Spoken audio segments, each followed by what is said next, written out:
Hey, and welcome to GEARwav. In this video, we're going to be looking at the DJI MAVIC Pro, and you're going to want to stick around, because after 6 months of flying with the MAVIC Pro, we're going to talk about everything that we loved and the few things that you're going to want to pick up to make your drone experience that much more enjoyable.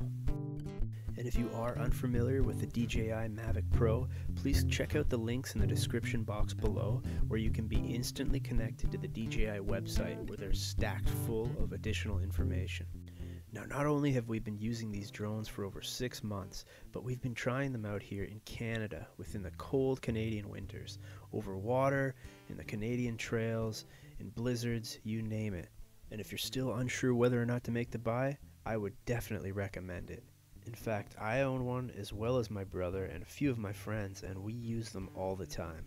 Both the images that the MAVIC collects and the videos that they compile, the DJI software, you just cannot go wrong.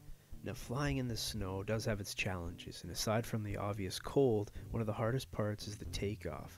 Now, I would highly recommend getting a takeoff mat as well as a thin pair of gloves that you can still use to interact with your screen.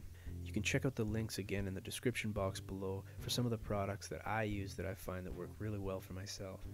Taking a look at these shots, these are some of my favorite shots that I've captured throughout the winter season with my MAVIC Pro, but they don't come without their hardships. Making sure that your drone stays warm and the batteries are kept in your pack, surrounded by possibly clothing or some good down jacket material, that'll surely enhance your flight time. So let's take a look at the MAVIC Pro and get a closer look to see what I use in my gear bag and what's helped me throughout my flights.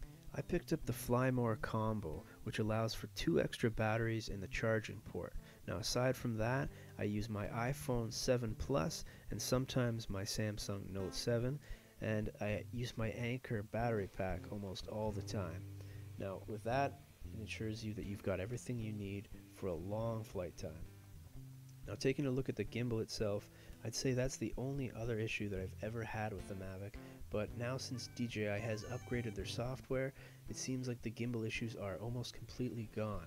The gimbal is fine in the sky, and I haven't seemed to have any problems with it since. Now, as you can see here, during the winter season, when the wind gets really tough and you shouldn't really be flying anyways, the gimbal can act up, but when someone like myself is out in the freezing cold for hours at a time, it's always possible that something can go wrong. So again, another key part of my MAVIC kit here, aside from DJI Care, is the Anker power pack, and I use it extensively. With 2 USB ports, I can charge my phone and other gadgets on the go. And as you can see, I have also added decals to each of my batteries. That way I can differentiate between which of the batteries I've used. And again, this charging port that DJI has come up with is just genius. So the other customization I've made here is in the back of the drone itself. There's a small port where there's LED lights, and I've covered that up with some black electrical tape. The reason is when you do fly at night, it is quite bright. But sometimes when you're flying in fog, for example, those lights are essential. And in this video I've chosen to keep those on. That green flashing light is going to help me find and spot that drone when I'm flying line of sight.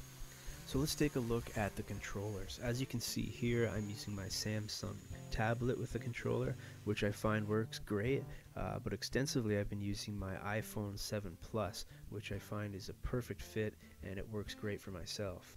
Now, I also find, because I do a lot of filming, sometimes I won't use the phone in the controller at all, and it feels really good in the hands with no issues. But again, the iPhone 7 Plus is my ideal way to fly with the MAVIC Pro.